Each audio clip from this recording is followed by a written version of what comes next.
더불어민주당이 민주당의 비판적인 목소리를 낸 임미리 고려대 겸임교수와 경향신문의 칼럼 관리자를 공직선거법 위반 혐의로 검찰에 고발했다는 소식이 들어와 있습니다. 진보적인 성향으로 알려진 임미리 교수는 자유한국당에 책임이 없지는 않으나 더 큰 책임은 더불어민주당에 있다. 촛불 정권을 자임하면서도 국민의 열망보다 정권의 이해에 골몰하기 때문이다. 라고 문제의 칼럼에서 비판한 바 있습니다.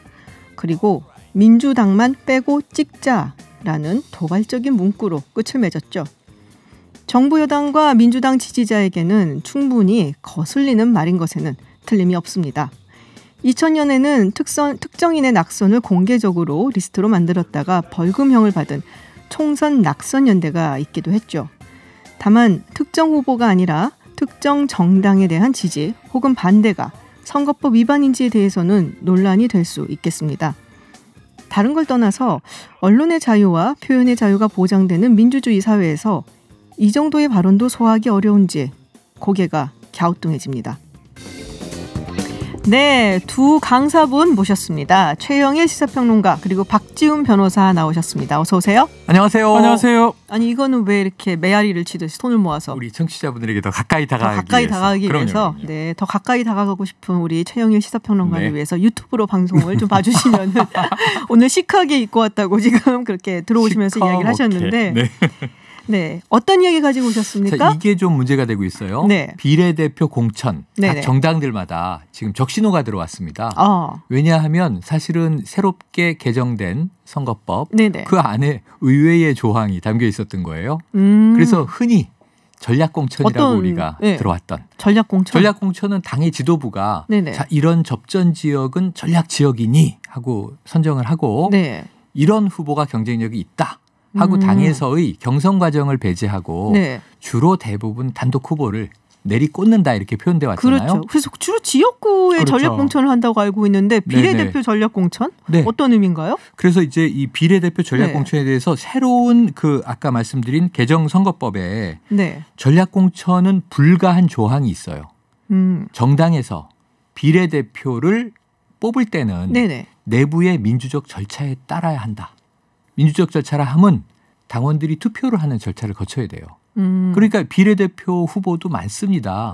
특히 당선권 안에 이제 비례대표 순번을 얻기 위해서는 사실은 치열한데 요즘은 아니지만 과거 정당에는 돈 싸들고 가서 정말 듣도 보도 못하던 후보가 이 당선권 비례 순번을 얻어서 당선된 적이 있었다니까요. 그럼 논란이 막 일죠.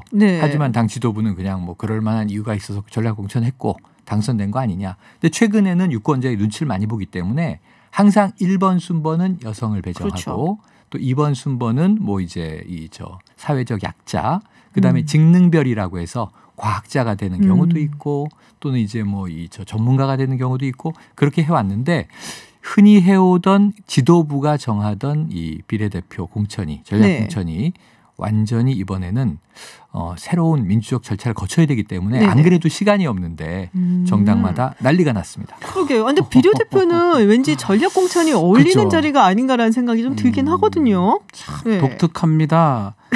정의당 같은 경우는 이제껏 그렇게 선거를 했었어요. 비례대표 순번을 받기 위해서. 정의당식의 방식을 선거법에 규정을 해둔 겁니다.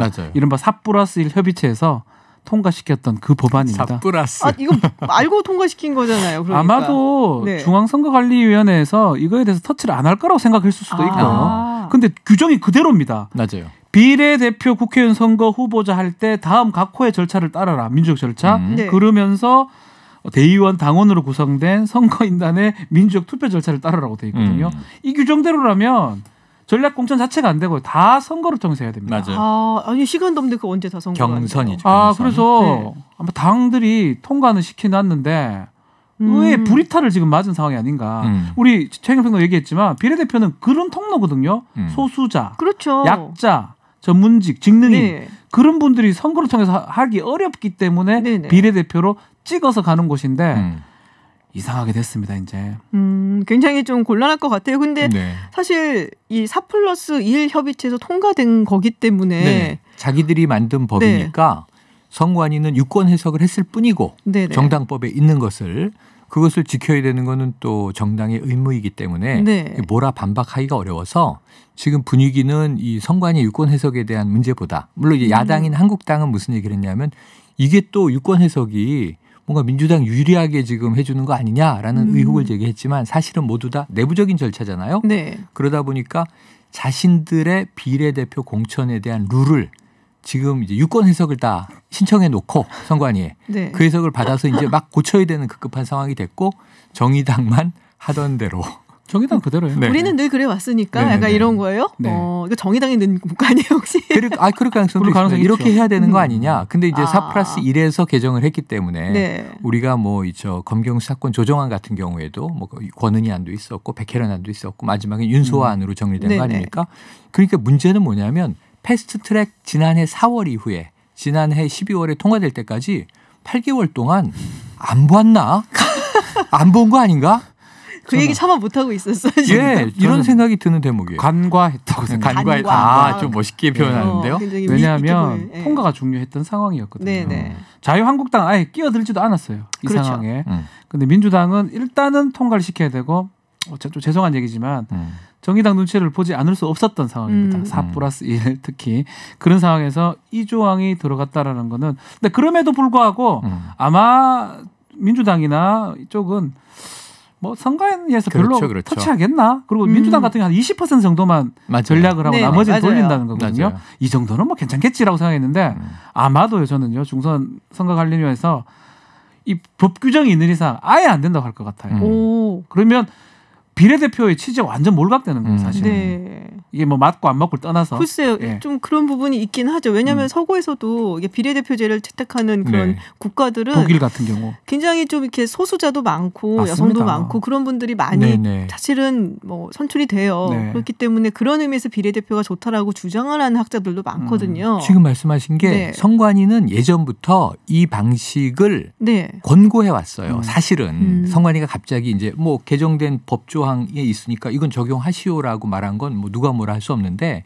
지난번에 석패율 제도도 그렇고요. 네. 도입 안 됐지만 맞아요. 또 이게 우리가 연동형 비례대표제 이번에 50% 준연동형 이렇게 부르지만 원래는 정당 명부별 비례대표제 이렇게 얘기할 때 독일식으로 하면 미리 선거 나갈 사람들을 다 알고 있고 리스트가 정리돼 있고 그렇죠. 거기에 당원이나 혹은 때로는 유권자들이 참여해서 순번 다 정해놓고 선거가 있으면 그대로 가는 거예요. 그게 제가 보기엔 시스템 선거거든요.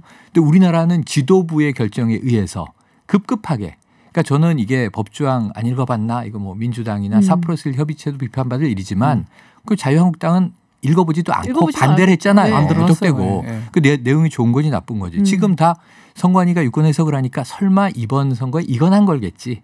연동형이 핵심이었는데 비례대표를 이제 선출 방식으로 뽑으라는 얘기까지 설마 하랴.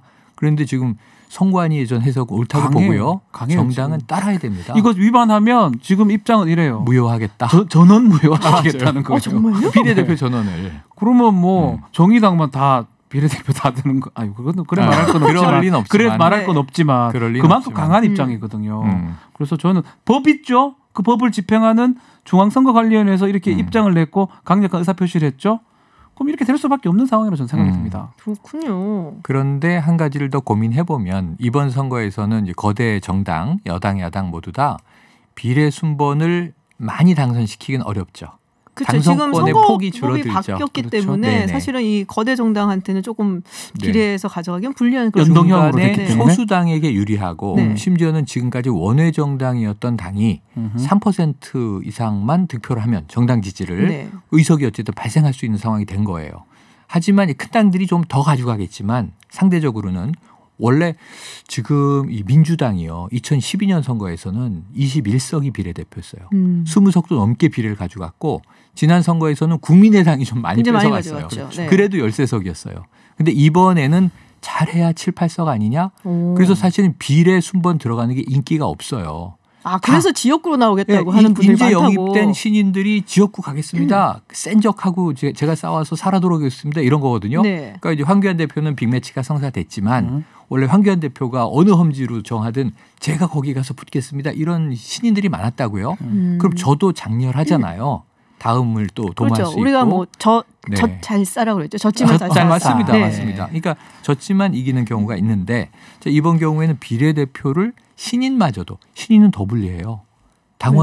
당원들로 구성된 대의원이 투표하는 경우에 신인은 정말 유명한 신인 아니면 그렇겠네요. 사실 이게 밀리죠. 전략공천이라는 건요. 뭐 비례가도 그렇고 지역구도 그렇고 신인 구제 수단이라고 봐야 됩니다. 맞습니다. 그 지역에 그 오래 했던 뭐 토호라고 해야 되나요? 오래 준비했던 사람은 지지도 이런 게 월등합니다. 조직이나 지지도가. 신인이 가산점 암만 반다 해도 이기기가 어렵거든요. 그거를 막기 위해서 지도부에서 신인을 전략공천하던가 이렇게 했고 비례대표는 오히려 그게 맞는데 지금 이렇게 해석한다면 신인들이 비례대표에 등장할 가능성은 좀 더 적지 않을까. 사실 그래서 저는 이 뉴스를 보고 비례대표의 전략공천이 말이 맞나. 네. 왜냐하면 비례대표는 처음부터 사실 전략공천, 네. 전략이란 말이 붙는 것도 사실 좀 어색할 정도로 그거를 염두에 두고 우리가 하는 제도인 거잖아요. 정당에서 리스트를 만들어서. 근데 이게 안 된다는 것도 사실은 그렇죠. 조금 이상하고. 이상합니다. 예. 근데 선관위 측에 뭐 결론이 났나요? 어떻게 언제쯤?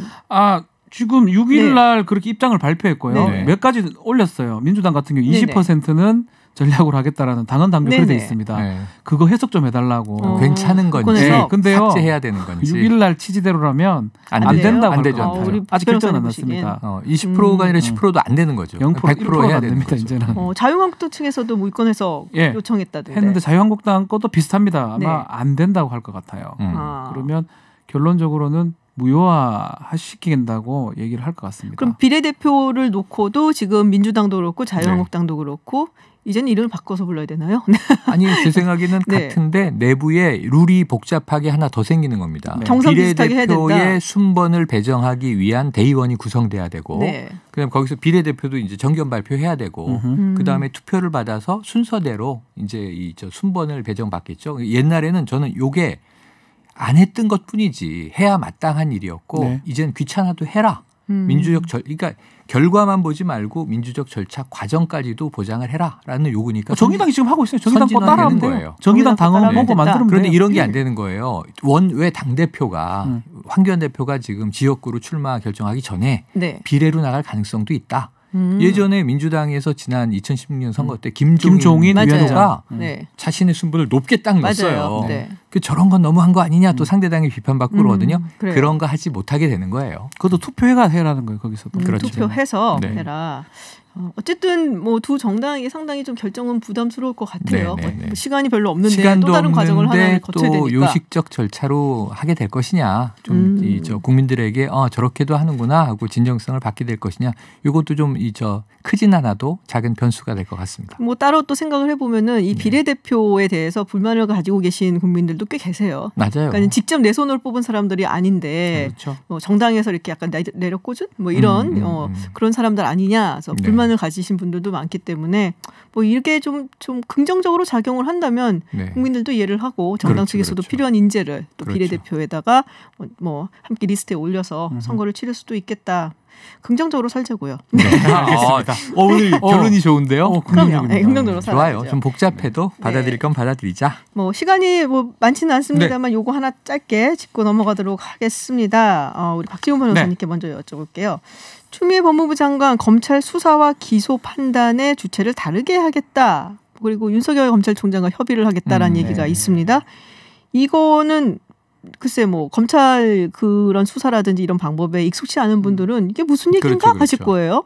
일단 윤석열 총장은 즉각 반발했습니다. 말이 안 된다라고 했고 사실은 수사를 따로 하기도 하고요.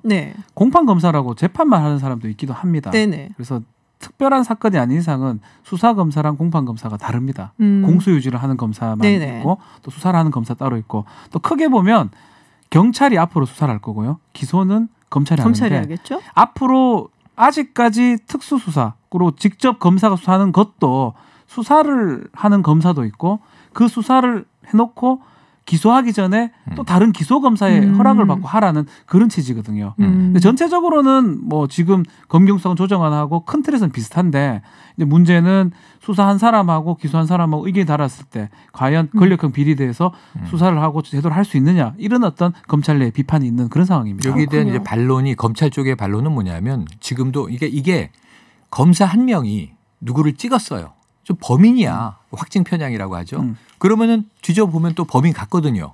비슷한 증거도 있고 최근에 그런 일이 뭐 청와대 내부 인사도 그렇죠. 있고 이 선거 개입 사건도 있고 최강욱 이 공직기강 비서관 기소도 있고 다 많아요. 네. 그러니까 검찰의 입장은 유죄로 보는 거예요. 그러니까 이제 재판에 붙이는데 근데 이 검사의 확증 편향이 어떤 좀 악의성이 있다고 전제했을 때 그것이 끝까지 관철되니까 브레이크가 없지 않느냐라는 취지인 건 맞는데 검찰의 입장은 브레이크가 있다는 거예요.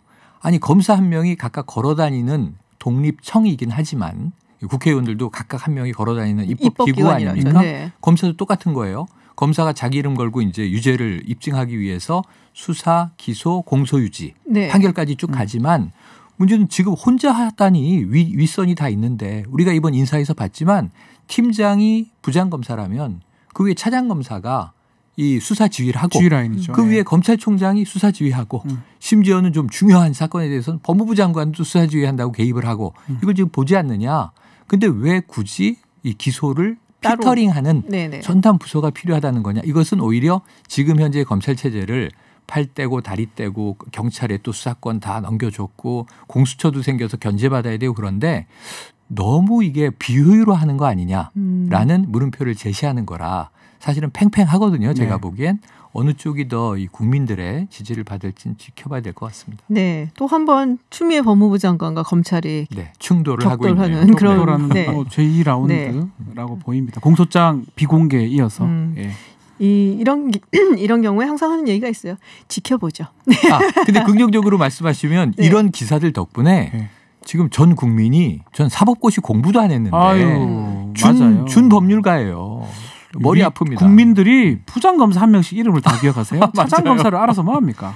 이게 좋은 건지는 모르겠지만 법률을 많이 알게 돼서 변호사랑 큰 차이가 없어요. 제가. 근데 그런 것보다 좀 생활 법률을 알면 좋은데 이건 저랑 전혀 상관이 없는 법률이래 갖고 이거 안 알렸으면 좋겠어요. 국민들이 이거 말합니까? 비생산적이에요. 비생산적. 우리나 공부하지 뭐 변호사들이나. 혼자 그냥 먹으려고. 이거 먹을 게 뭐 있습니까? 이거 먹어도 좋다고 이게. 검경수사권 조정되면 변호사들이 많아진다고. 그거 절대 없습니다. 아이고 그거 아닙니다. 오늘 결론 좋은데요. 혼자만 먹으려고. 네, 지금까지 최쌤 그리고 박쌤 모시고 뉴스 우리 일타 강사 두 분 모시고 이야기 들어봤습니다. 박지훈 변호사 그리고 최영일 시사평론가였습니다. 오늘 고맙습니다. 감사합니다. 네, 코로나19 사태가 장기화되면서 중국에서 핵심 부품을 수입하는 국내 중소기업의 피해가 상당합니다. 직접 이야기 들어보도록 하겠습니다. 경기도 수원에 있는 미경테크의 대표이시고 또 수원산업단지 델타플렉스 이사장이신 이기현 대표 전화 연결돼 있습니다. 안녕하세요.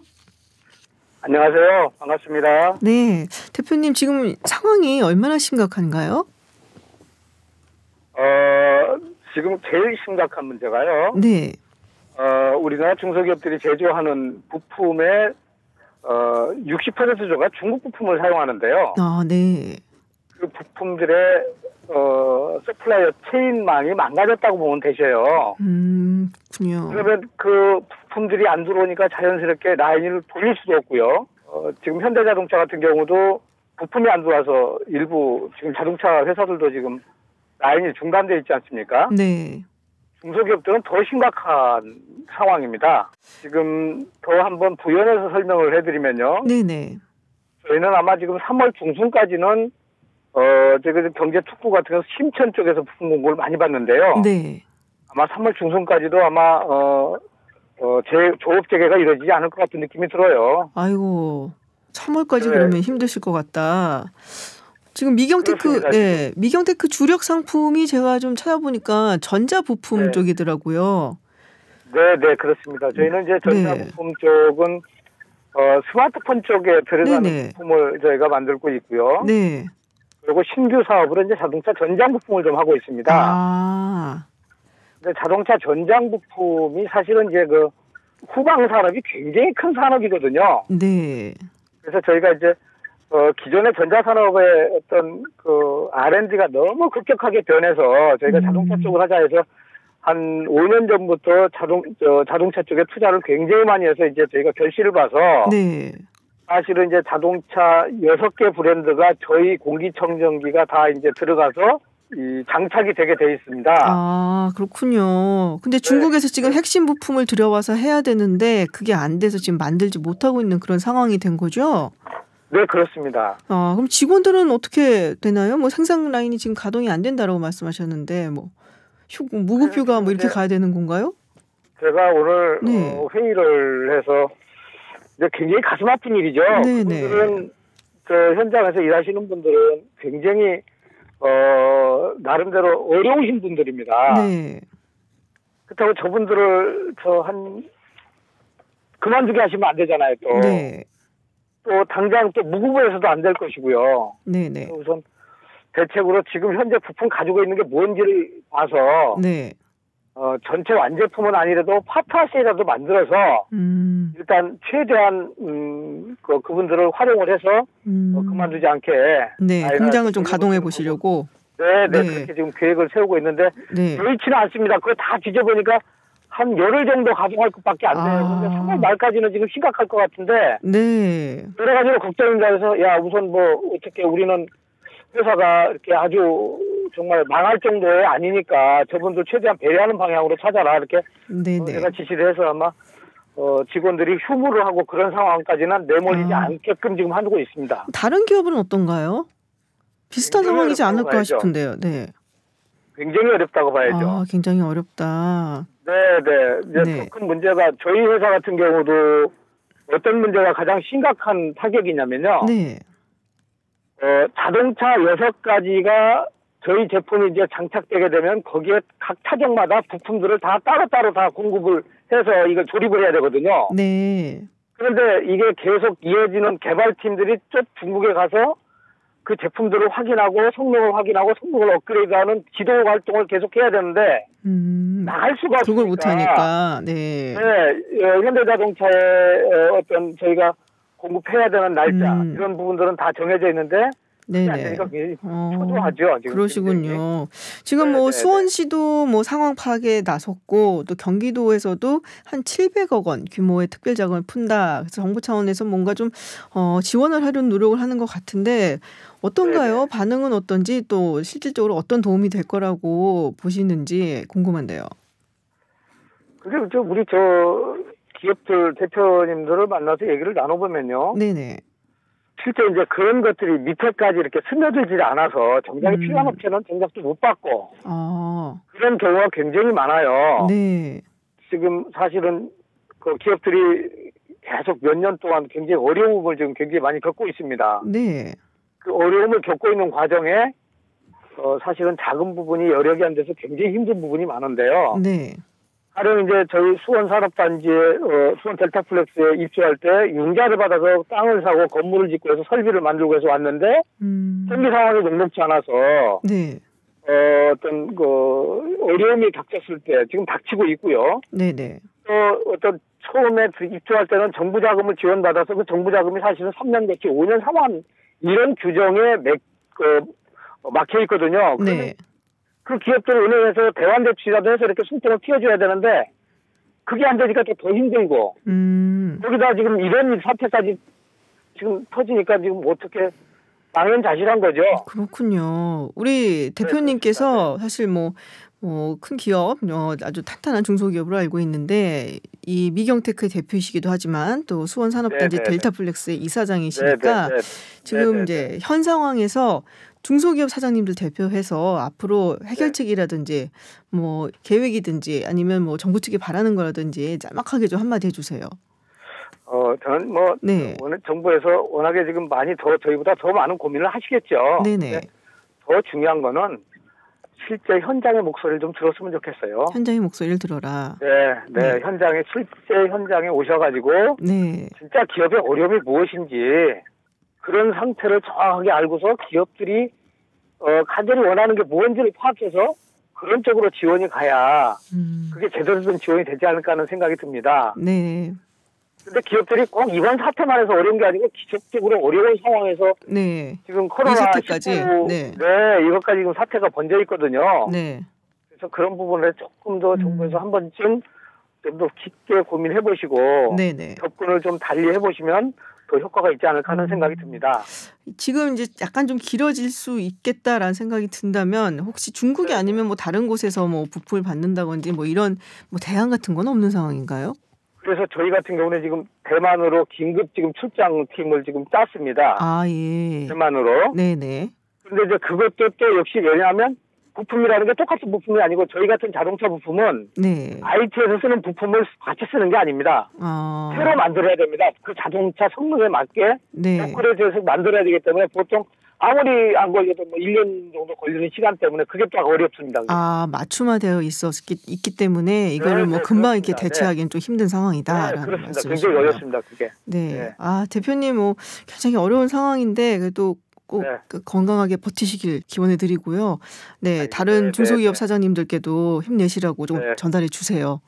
네, 알겠습니다. 하여튼 저희 중소기업인들도 열심히 힘내서 이 사태를 잘 극복해서 하여튼 뭐 모든 사람들이 좀 행복할 수 있는 날을 만들도록 하겠습니다. 예. 고맙습니다. 네, 감사합니다. 지금까지 미경테크 이기현 대표와 말씀 나눴습니다. 네, 이어서 코로나19 여파로 시름에 빠진 대한적십자사를 연결해 봅니다. 최근 헌혈의 발길이 뚝 끊기면서 혈액 수급에 굉장히 어렵다고 하는데요. 대한적십자사 혈액관리본부의 김대성 수급관리팀장 연결돼 있습니다. 안녕하세요. 예, 안녕하세요. 네, 어제 저희가 현재 혈액 보유량이 한 사흘치 정도다, 3.7일 정도라고 보도를 들었는데 현재 혈액 보유량 정확히 어느 정도인가요? 예, 오늘 새벽 기준으로요. 3.61분 정도 있습니다. 아, 그렇군요. 3.61분 정도면 이게 충분한 게 아니죠? 예, 저희가 가지고 있으려면 5일분 이상 가지고 있어야 의료기관에 안정적으로 혈액을 공급할 수 있습니다. 그렇군요. 이게 헌혈을 하시는 분들이 하루에 몇 분이나 되시는지도 사실 궁금하고, 그리고 평소에 비해서 지금 어느 정도 줄었는지 좀 궁금한데요. 예, 헌혈을 하시는 분 중에 이제 전혈 헌혈이 가장 필요한데요. 평상시에는 한 6,000분 정도가 헌혈을 참여하셨었는데, 이번에 이제 코로나가 확산된 다음에 한 4,000명 정도가 참여가 됐습니다. 그러니까 하루에 한 2,000건 정도가 부족을 하게 됩니다. 예. 그러면 거의 이거는 굉장히 많이 줄어든 상황이라고 볼 수가 있겠는데요. 네. 이게 사실 개인적으로 헌혈을 하시는 분들도 많지만 이제 보통 이런 거는 단체로 가는 경우가 또 많잖아요. 군부대라든지 학교라든지 해서. 네. 근데 단체 헌혈도 지금 취소가 계속 이어지고 있다라는 소식이 나오던데요. 예, 설 연휴 끝나고 바로 이제 그 확진자가 발생되면서 한 15,000명이 단체 헌혈이 취소가 되었습니다. 굉장히 많은데요. 15,000명면은. 네, 지금 학교 내에서 취소한 경우도 있다는데 몇 명 정도 되나요? 구체적으로 좀 분리해서 보면? 고등학교가 지금 방학 중이어가지고 그나마 예정 잡았던 한 1,100명 정도가 취소가 됐고요. 그 공공기관에 계신 분들이 코로나 대응하시느라고 한 2,000명 정도가 갑자기 취소가 됐고요. 군부대는 또 외부인 출입 통제 때문에 한 8,000명 정도가 취소가 됐고, 일반 단체 같은 기업체 같은 경우에는 또 확산되면은 경제에 또 영향이 있으니까 4,000명 정도가 갑자기 좀 취소가 됐었습니다. 그렇군요. 학교 같은 경우는 이제 개학이 또 연기가 되고 학생들이 학교를 안 나오고 이러니까 이제 그런 부분도 영향이 좀 있겠군요. 네. 그렇군요. 근데 메르스 있었을 때 5년 전에 그때도 이렇게 헌혈이 줄고 그랬었나요? 메르스는 시작된 게 이제 5월이어가지고요. 저희가 해마다 5월이면 이제 고등학생들이 헌혈을 많이 참여해가지고 재고가 가장 좋은 시기였었어요. 그래서 위기사항은 없었습니다. 네. 그럼 지금은 2월인데 2월은 좀 안 좋은 시기인가요? 지금 1월, 2월이 동절기에는 혈액이 가장 부족한 시기였고요. 왜요? 올해는 또 저희가 고등학생들이 주로 헌혈을 많이 하고 대학생들도 많이 참여하는데 단체 헌혈을 못하고 헌혈의 집에서 헌혈하시는 분도 춥고 그러니까 방문객이 좀 줄게 됩니다. 그러다 보니까 동절기가 가장 체혈량이 적습니다. 그렇군요. 5년 전에 메르스 때는 그래도 5월 이때였기 때문에 좀 비축해 놨었던 그 혈액이 꽤 있어서 극적으로 괜찮았는데 동절기가 워낙에 헌혈들을 잘 안 하시고 또 지금 이 코로나19 때문에 더더욱 취소를 하고 그래서 좀 많이 힘들다라는 말씀이신데요. 일반인들이 헌혈을 취소하는 이유가 뭘까요? 이게 감염에 대한 두려움 이런 걸까요? 일단은 외출을 기피하라고 방송 중에서 이렇게 나오니까 감염 때문에 이제 많이 지금 유동인구가 많이 줄었고요. 특히 이제 단체 같은 경우에는 혹시 뭐 헌혈로 인해서 뭐 감염이 되지 않을까. 그런데 저희가 이제 예방 수칙을 다 지키고 체온도 재고 그다음에 소독도 하고 그래서 감염 여부는 없다고 홍보는 드려도 혹시나 하는 마음이 이제 취소되는 경우가 있었습니다. 근데 뭐 사실은 감염이 된다라고 볼 수는 없는 거죠, 헌혈을 하면서. 예, 지금 혈액으로 인한 감염된 경우는 없었습니다. 네. 자, 그럼 지금 뭐 혈액 보유량이 많이 줄었다. 그런 걱정이 많으신데 가장 우려되는 상황은 어떤 상황인가요? 이게 장기화가 되면은 저희가 지금 걱정입니다. 헌혈할 수 있는 기간이요. 전혈하면 2개월 동안에는 헌혈을 못 하시거든요. 전혈이 뭔가요, 근데? 혈액 그대로 받는 저희가 이제 일반적인 헌혈이 전혈입니다. 일반적인 헌혈을 전혈이라고. 예, 그리고 헌혈의 집에서 혈소판만 별도로 하는 게 혈소판 성분 헌혈이고요. 그렇군요. 네, 말씀하시죠. 전혈의 경우. 네. 예, 2개월 정도 못 하기 때문에 지금 군에서 많이 협조해 주셔가지고 지금 그나마 지금 의료기관에 공급을 하고 있는데요. 군에서 지금 헌혈하시게 되면은 2개월 정도 후에 헌혈을 하게 됩니다. 근데 다음 달이면 이제 저희가 고등학교 헌혈이 이제 본격적으로 들어가야 되고 그 혈액을 의료기관에 공급해야 되는데 장기화되면 고등학생들이 헌혈 개각이 연기되거나 그리고 일반 단체에서도 계속 이제 외부인이 통제가 되게 된다면 혈액 수급량은 점점 어렵게 되죠. 그래서 장기화에 대한 대책이 좀 어렵습니다. 그렇군요. 사실 저는 잘 몰랐던 부분인데 이게 그러니까 스케줄이 조금 있군요. 관리하는 차원에서는. 네. 이 부분을 꼭 말씀을 해주셔야 될 것 같아요. 그러면 지금 헌혈을 해도 괜찮은 건지 좀 여전히 불안해하시는 분들이 많은데 이 부분을 조금 설명을 좀 해주세요. 예, 여러분들이 헌혈을 통해 가지고 뭐 감염이 된다 그런 우려가 되시는데요. 저희가 요 코로나 발생된 이후부터 헌혈하는 장소에 대해서 수시로 소독을 하고요. 그다음에 내원하시는 헌혈자들 대상으로 체온도 측정을 하고 문진을 통해서 외국 여행을 가셨다는 분들 다 이제 배제를 하게 됩니다. 그래서 헌혈로 인한 코로나 감염은 없을 거라고 저희도 예상을 하고 학회에서도 안전하다 이렇게 얘기를 하고 있습니다. 네. 자, 안전하다고 하시니까 우리 국민 여러분들 너무 겁내지 마시고 헌혈 많이 힘써주시면 좋겠습니다. 네, 지금까지 대한적십자사 혈액관리본부의 김대성 수급관리팀장과 말씀 나눴습니다. 오늘 말씀 고맙습니다. 네, 고맙습니다. 네, 오랜만에 찾아왔습니다. 지구촌 회담 시간, 지구촌 대표들과 함께하고 있습니다. 러시아, 일본, 중국을 대표해 지구촌 소식 전해주실 분들, 러시아 대표 국제회의 통번역사 에바 씨, 일본 대표 서울대 선임연구원 요시카타 베키 씨, 그리고 중국 대표 전 중국 차이나TV 기자 리시양 씨와 함께합니다. 어서 오세요. 안녕하세요. 네, 반갑습니다. 아유, 진짜 오랜만에 뵈고.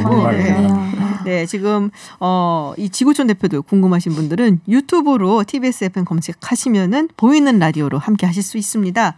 오늘은 기생충 이야기를 해보려고 해요. 네, 칸에서 황금종려상을 받고 그리고 어떻게 보면 조금 보수적이다라고 이야기를 했었던 미국의 아카데미 시상식에서도 지금 작품상, 감독상, 각본상 휩쓸었습니다. 4관왕인데 자, 세 분 기생충 보셨어요, 전부? 네, 맞습니다. 또 보고 우리가 아니요, 저는 성강호랑 이성균 씨 두 남자 배우를 너무 좋아해서 개봉하자마자 바로 가서 봤거든요. 그렇구나. 네, 저 어떠셨어요? 보셨을 때 느낌? 짧게 감상평. 우리 지향 씨. 네, 저는 조금 웃기지만 슬픈 영화. 웃기지만 슬픈 영화. 그리고 그쵸? 좀 잔잔하지만 자꾸 이렇게 되새기게 되는 영화인 것 같아요. 그렇군요. 베키 씨는. 일단 전개가 되게 빠르잖아요. 내용이 되게 정말 재밌고. 그런데 이 또 그 지하라는 그 산진적인 반지하라는 그 산진적인 그런 이미지도 잘 활용하고 상당히 좋은 영화라고 생각했습니다. 그렇군요. 우리 에바 씨는 어땠어요? 3번이나 봤다면서요? 저는 남편이랑 한 번 보고 엄마랑 한 번 더 보고 러시아어로 다시 한 번 봤거든요. 궁금해가지고. 근데 사실 굉장히 상징적인 영화인 것 같아요. 그래서 러시아 사람들 반응도 보면은 되게 그런 빈부격차부터 시작해서 그 뭔가 모순적으로 가난한 사람은 부자들 없이 못 살고 부자들도 가난한 사람 없이 못 사는 그런 거를 이제 보여주는 영화다.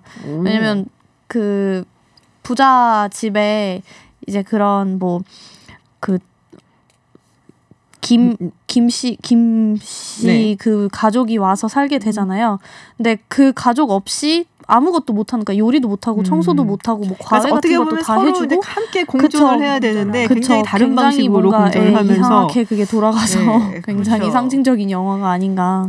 근데 이 영화가 사실 한국 문화를 알고 봐야지 더 재밌는 부분이 있어요. 대표적으로 가장 많이 나오는 이야기가 짜파구리. 네, 그래서 그거를 어떻게 번역을 할까. 자막으로 람동 이렇게 번역을 했다가 라면하고 우동을 합한 그 맞아요. 그래서 라면도 있고 영어에는 우동도 있으니까. 러시아어도 그렇게 네. 했더라고요. 그래서 그런 식으로 이제 막 해서 많은 미국인들도 또 그 외에 다른 사람들도 굉장히 잘 알아들었다, 뭐 재밌었다 얘기를 하는데.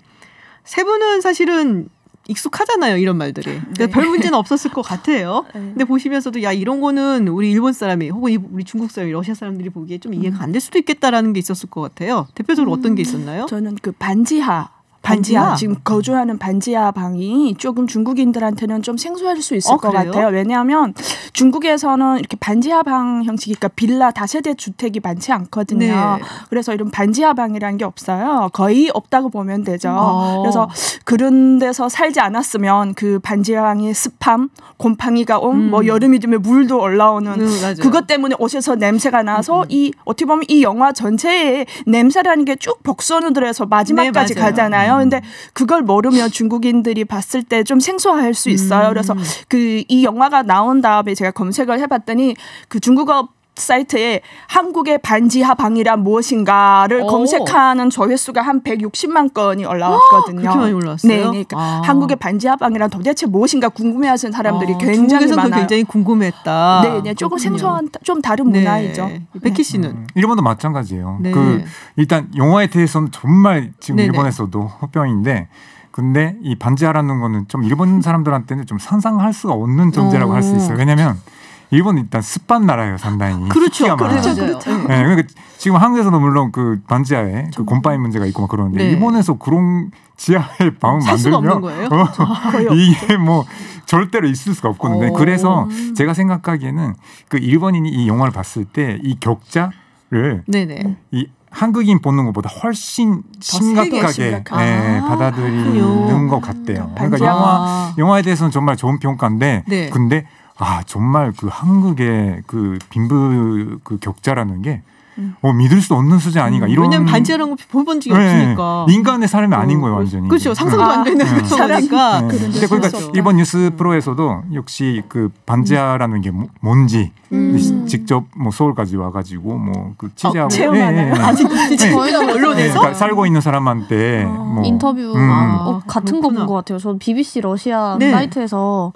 그 반지하라는 게 뭐다 뭐 이런 식으로 사는데 거기가 굉장히 좁기도 하고 뭐 곰팡이 문제도 있지만 저희는 약간 좁은 거에 더 거기 큰 나라잖아요. 네, 그래서 그 좁은 데서 이제 살고 있는 뭐 한국의 대학생 남자분 뭐 이렇게 인터뷰를 한 거를 올렸더라고요. 중국 뉴스에도 그 기사가 실렸어요. 그래서 한국 남자 이제 인터뷰. 막 계속 뭐 자기가 이제 치이고 다치고 벽이나 뭐 천장도 났고 이래가지고 되게 힘들었다. 그래서 그래도 뭐 이런 데서 살다가 나중에 집을 그 적금을 이제 해가지고 집을 나중에 내가 마련을 하기 위해서 사는 거니까 괜찮다 뭐 이런 식으로 그 인터뷰를 보고 이제 사람들이 그래서 저런 걸 다 견디면서 사는구나 그 반지하에서 그러니까 뭔가 계획이 있어서 사는 건데 근데 또 다시 그 기생충으로 돌아가면 계획이 없는 게 제일 좋다고 하는 거기서 이제 또 이런 것도 약간 저는 반지하에 살았던 적이 있어요. 그래요? 네. 어렸을 때 살았었는데 어땠어요? 일본인으로서 이런 데 살고 그러니까 처음에는 그러니까 이것도 그러니까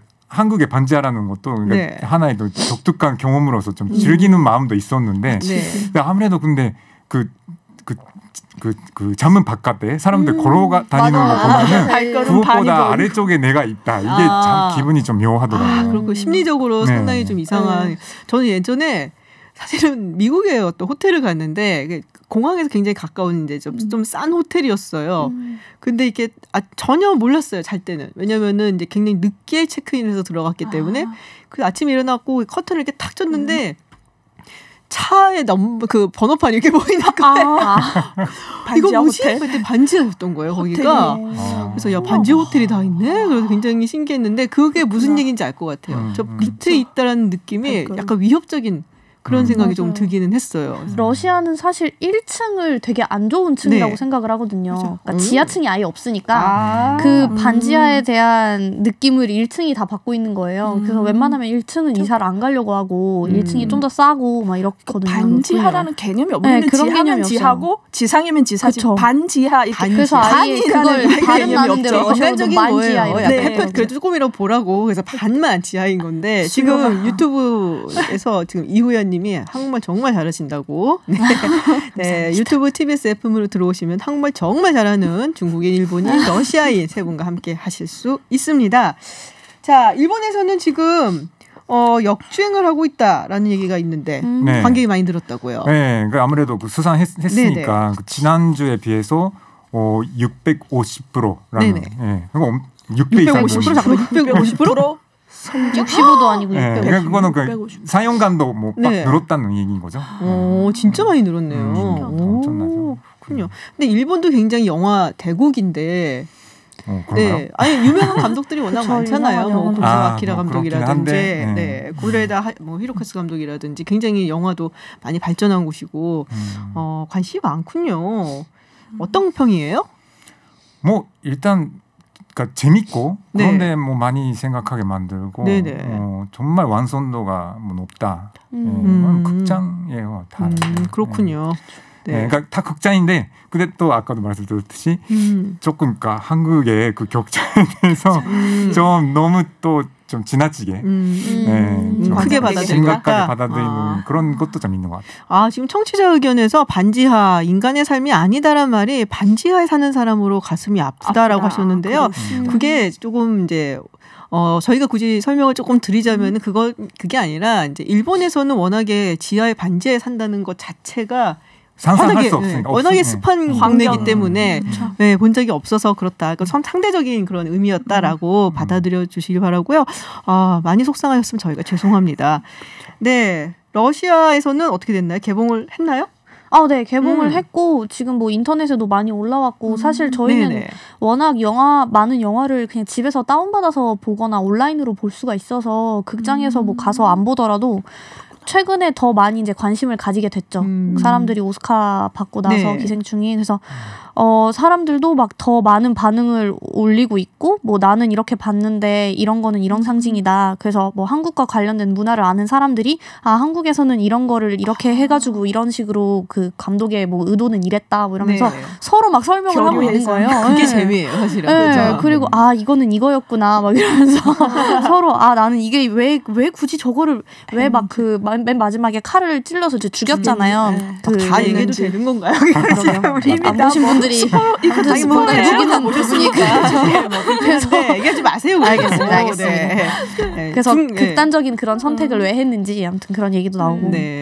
우리 중국에서는 아직 개봉이 안 됐죠? 네, 그래서 워낙 지난해 7월에 중국의 한 영화제에서 폐막식 상영작으로 하려고 했다가 기술적인 이유로 취소가 되었는데 기술적인 이유 맞아요? 구체적인 어떤 기술인지는 모르겠지만 취소됐는데 아직 상영은 안 됐는데 사람들이 관심이 아주 뜨거워요. 그래서 그저 영화에 대한 평론보다 중국은 조금 더 같은 동양권이니까 그 한국의 이 기생충 영화를 통해서 우리가 따라 배울 점이 뭔가를 많이 분석을 하는 것 같아요. 다른 하나는 영화의 제작부터 홍보까지 이 아카데미에 가기까지 그 산업 체인, 문화 산업 체인이 이런 또 목적지향적인 산업 체인이 어떻게 잘 되었는가를 분석하는 분들이 또 있고요. 다른 한 분들은 이런 좋은 영화가 탄생하는 한국적 요소 영화가 성공할 수 있는 사회적 배경이 뭔가를 또 분석했는데 저는 그게 아주 중요한 것 같아요. 왜냐하면 보니까 한국의 조금 역사가 조금 이렇게 단일 민족이지만 여러 가지를 헤어지고 분단되고 이런 역사가 있기 때문에 사람들이 표현하는 이 감성이 더 풍부한 게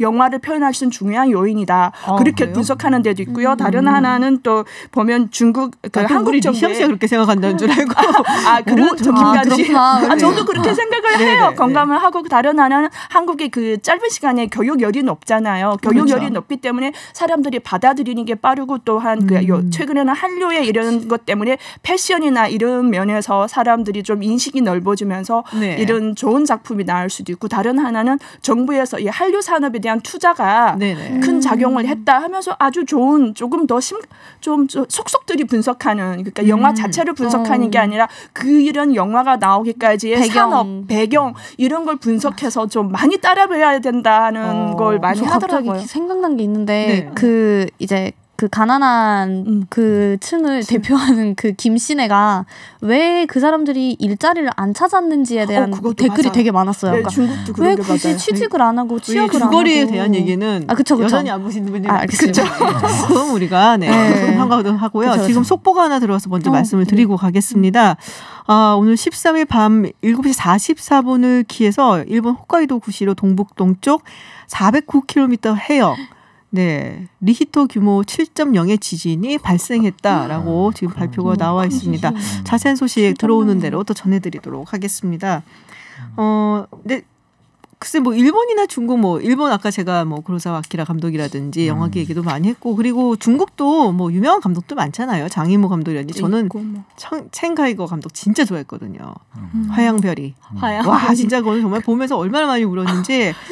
네, 근데 지금 일본 측에서는 일본 영화계하고 또 한국하고 이렇게 비교하고 이런 얘기도 있을 것 같아요. 지금 리시앙 씨는 이제 중국에서 그런 평론들이 나왔다고 하는데 많이 있죠. 그러니까 물론 저기 봉준호 감독도 네. 저기 이마무라 쇼헤이라는 감독 되게 좋아한다 이런 얘기 하시고 그러니까 일단 일본 영화에 대한 좀 자부심이 있긴 있죠. 많죠. 근데 일단 그 흥행이 규모가 사람들 좀 일본 작아요. 그러니까 비교적으로 영화관에 많이 안 가는 거죠. 왜요?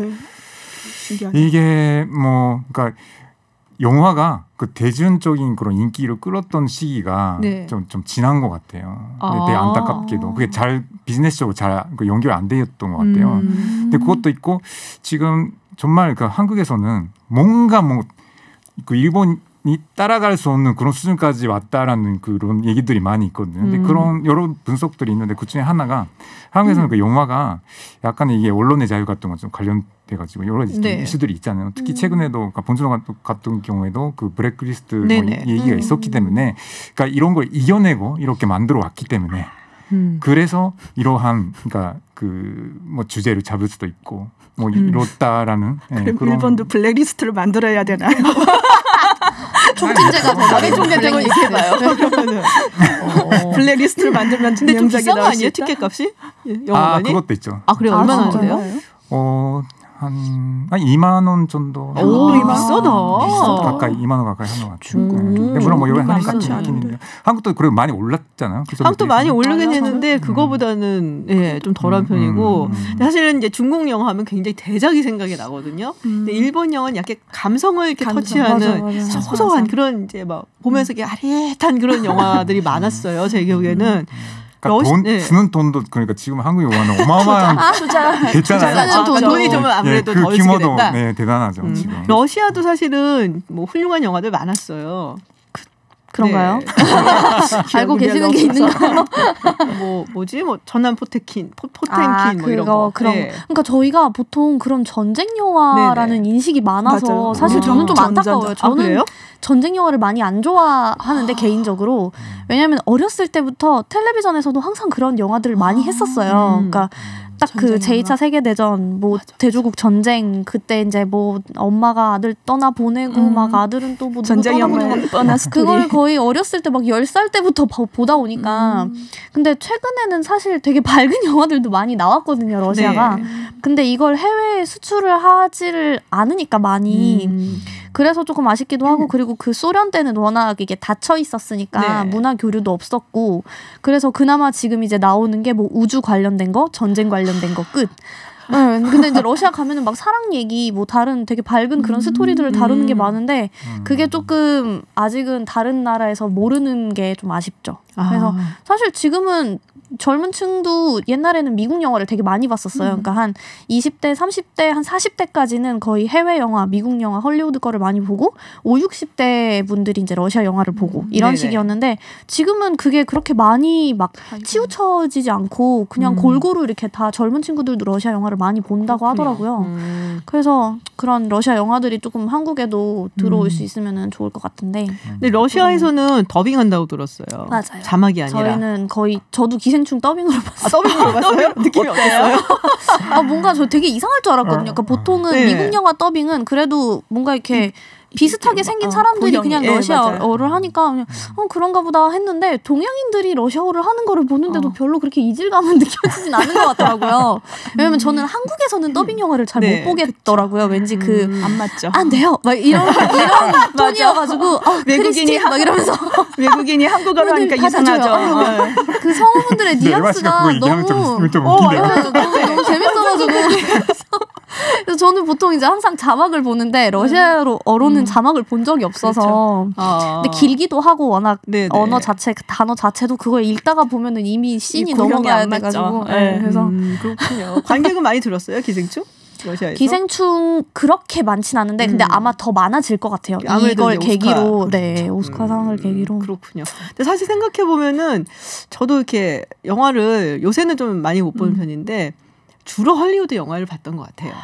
그게 익숙하고 편하고 하니까 다른 나라, 그러니까 미국 외에 다른 나라, 맞아요. 유럽 영화도 굉장히 많은데 많이 안 보게 되고 일본이나 중국 영화 같은 경우에는 이렇게 말씀드렸던 것처럼 뭐 유명한 감독, 정말 대작 막 이런 거는 이제 보는데 좀 안 보고 상영하는 게 많지 않잖아요. 맞아요. 상영관이 또 별로 없고 하다 보니까 뭐 찾아서 봐야 되는데 그게 쉽지가 않아서 그렇죠. 맞아요. 네. 언어적인 그런 번역도 안 돼 있으면은 사실 보기도 어렵기도 하고.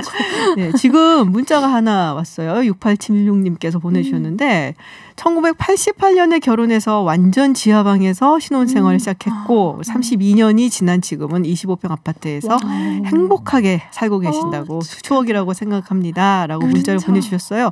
와, 저는 지하방에서 지금 25평 아파트로 가신 것도 대단하지만 진짜. 32년 동안 행복하게 결혼생활을 유지하셨다는 그것도 박수 보내드리고 그 부분도 사실 네. 대단하죠. 기생충이 우리가 참 많은 걸 생각하게 만드는 것 같습니다. 그래서 참 좋은 영화였고 그리고 뭐 한국 영화라서도 또 그렇지만은 그냥 봐서도 굉장히 훌륭한 영화여서 많은 메시지를 던졌으면 좋겠다라는 생각이 듭니다. 네, 세 분하고 이렇게 이야기를 많이 하다 보니까 시간이 벌써 다 지나가고 네, 벌써 마칠 시간이 다 됐어요. 세 분 한번 인사해 주시고요. 네. 네, 오랜만에 갑자기 네, 오늘 말씀 고맙습니다. 네. 옛날에 막 되게 2, 3말 길었는데. 알겠어요. 그러면 제가 오늘 말씀 고맙습니다 하면은 네, 감사합니다. 네, 고맙습니다. 감사합니다. 네, 그리고 저도 여기서 인사를 드리겠습니다. 저는 내일 6시 20분에 다시 찾아오겠습니다. 지금까지 김지윤이었습니다.